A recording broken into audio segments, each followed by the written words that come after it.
Connolly. I'm a member of the Select Board of the Town of Scituate, and I'm here today to provide you with our weekly update. With me is Jim Boudreau, our Town Administrator, and Bill Burkhead, our Superintendent of Schools. I have a couple of announcements and recognitions to share with you. Number one was the Santa Drive yesterday. Apparently it was a 4-hour cruise around Scituate, and we were very lucky that we have some influential people in town who got Santa to come along with Mrs. Claus. So if you'd like, there is a video on Scituate Community TV that will show you highlights of the trip. It looked a bit dizzying, but I think it was greatly appreciated by everyone, young and old. Number two, I saw on Facebook that Shaw's has made a $10,000 donation to the Scituate Food Pantry. That's an extremely generous donation, and I think, you know, we extend our gratitude to Shaw's. They're always very generous, but that's particularly generous. I'd also like to encourage people to please, if you can, shop local. Our merchants need us more than ever, and I hope that if you get the chance to buy some holiday gifts, try to keep it local. Tomorrow night, there is a select board meeting via Zoom. It will start at 6:30. We will be accepting or voting to accept another very generous donation of $10,000 from the Scituate Rotary Club to the Senior Center to build a bocce court.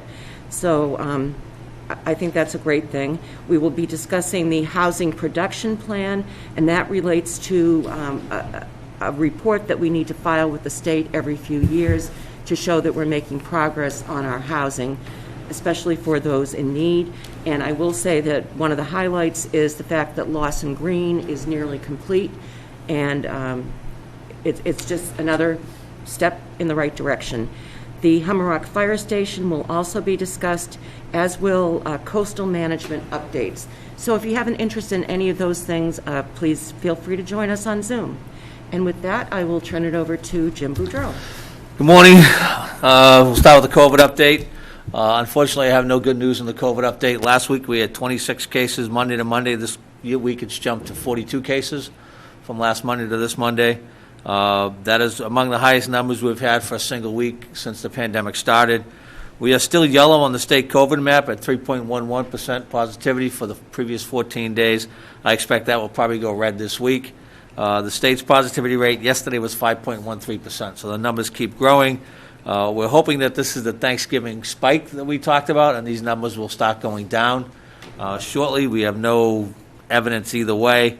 We just got to keep reminding people that there is a travel ban in place. If you travel out of state, if you go to your ski house up north, you must quarantine or get a COVID test before you come back. It's just imperative that you do that. Masks, washing your hands, social distancing are imperative. The numbers are spiking across the country, and if we don't get our hands on this, we're going to have to roll back and shut things down again. The one good news is the vaccine has started to be delivered. It will be delivered in Massachusetts today. It rolls out first to healthcare workers and hospitals, doctors, nurses, and those people. After that, it will go to people in nursing homes and assisted living, and then first responders, and then start working down to the regular population. So we should start seeing people who work in healthcare, who live in Scituate, should start seeing vaccinations over the next couple of weeks with our first responders into the new year. So that's about the only good news I have on the COVID right now. The state has rolled back from Phase 3, Step 2 to Phase 3, Step 1 as of yesterday. Outdoor gatherings are limited to 25 people. If you have more than 25, you have to give advance notice to the Board of Health. You are still capped at 50. Indoor theaters and performance venues are closed. Outdoor theaters and performance venues are limited to 25% capacity or 50 people, whichever is left. If you go into a restaurant now, you must wear a mask at all times, even when you're sitting at the table, except when you are eating or drinking. The cap now for tables is 6, and there is a 90-minute limit at those tables to be in and out. No music performances at restaurants, and if you go to the mall food court seating is closed. Any information you're looking for, you can get it at mass.gov/COVID. That's where all the updates are. Probably the last time I'll do this update, the reservoir is now at 91% full, up from 69% last week. 6.62 inches of rain over the last 7 days, and our water through the treatment plant was down about 75,000 gallons per day over the last week. So that's good. As long as it's that high, I probably won't bother people with that in the future, but it is something we need to conserve water. and when the spring comes, we'll be starting these messages up all over again. From the sewer department, we are still having a major problem with so-called flushable wipes. They are not flushable. Please do not put them in the toilet. The wipes get caught in the pumps at the treatment plant and cause serious problems down there. The maintenance crew at the treatment plant is taking some pumps apart 2 or 3 times a day to unclog them. So please do not flush the wipes down the toilet. Kevin was joking with me today, if we can identify whose they are, we'll bring them back to you. But they really do some serious damage to the plant, so it doesn't matter if they say they're flushable, they're not flushable. Please keep them out of the sewer system. Good news or bad news, depending on your point of view, we are expecting our first plowable snowstorm Wednesday night into Thursday morning. The latest we've seen is 6 to 8 inches, but we have seen some as high as 12 to 14 inches of snow. Please stay off the road during the storm so the plows can get their jobs done. If possible, do not park on the streets if you can, and when you're cleaning up, do not throw your snow or plow your snow into the street when you're done. On top of this, Thursday morning's high tide is predicted to be about 11.4 tide, which is a high tide for us. There was also a possibility of a wind-driven surge of up to 2 feet. So we are expecting splashover and flooding in low-lying areas. So take precautions Thursday morning from the snow and the possible flooding. Rains and pours if I can. The only 2 things on top of that, the Cole Parkway project and the Cedar Point project are still continuing, and people should be careful in those areas due to the construction. That's what I have to say. Thank you, Jim. Bill? Thank you, Selectman. I would like to start by talking a little bit about the health and wellness update from the schools. We're in a little better shape than the overall town. We have, over the last 2 weeks, we've had 4 cases of COVID in our district, and there have been a total of 46 cases to date for this school year. In an effort to communicate with our staff before we head into the holiday break, we met with our district staff and our medical advisory team. So I want to thank our medical advisory team for making themselves available on Friday afternoon for about 75 minutes to answer all questions and concerns regarding how the pandemic is affecting our staff as people, as educators and staff members, and how they're doing their work and their job. And the goal of this was to listen to their concerns, answer their questions, and put people at ease, and to be fully transparent with our plans as we move forward. And I think it was very effective. We look to have down the road a community forum of a similar type. Before we do that, we thought it would be important to have our first Safe and Strong Task Force meeting. This is the task force group that has over 60-plus members, representative of the community, staff, and multiple representatives from the student body and families. That will be meeting on January 7th to begin again our reopening conversations.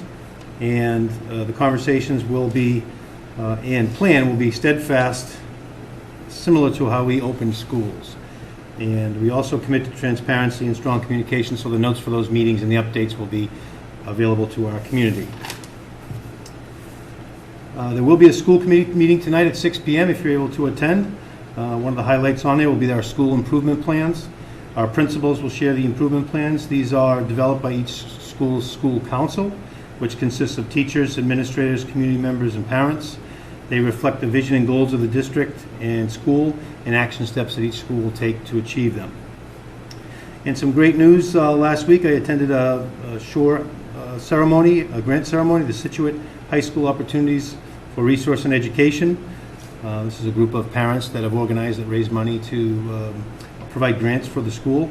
The highlight of the night was a $63,000 grant approval to our Scituate High School to develop a capital plan that will, establish a reimagination of our library into a multimedia learning commons that will be called the Harbor, and the redesign of the library will become the heart of the school. So we're looking forward to that and hopefully finishing that up by the end of the school year. And finally, for some levity and good news and enthusiasm, I have a belief that enthusiasm is free and it's contagious, and so is negativity. In a time where we're going through a lot of challenges, I really enjoy going through our classrooms, and I want to give a shout out to 2 of our students today, that made my day last week. A shout out to Finn and Miss Forcier's kindergarten class at Wampatuck, who told me in one sentence last week that, quote, I like suits It's my dad's birthday, and my favorite suits are black. I happen to have a black suit on that day, so I took it as a compliment, and I want to thank Finn for spreading his enthusiasm. A couple days later, I went to Jenkins School, and I met James, a second grader. And James was able to tell me, as I met him and talked to him, that he liked my Jeep, and that he had a conversation with his uncle about my Jeep, and they both agreed that my Jeep was cool. So I was, first of all, very impressed that James knew I had a Jeep, a second grader, and that he approved it as being cool. So thank you both kids for making my day and making things real positive in my life, so that's really contagious. So that's all I have for today, and thank you. Well, thank you, Bill and Jim. I think everyone probably joins me in wishing that 2020 would just end. So I think we're all looking forward to the new year, and I thank you all for watching us.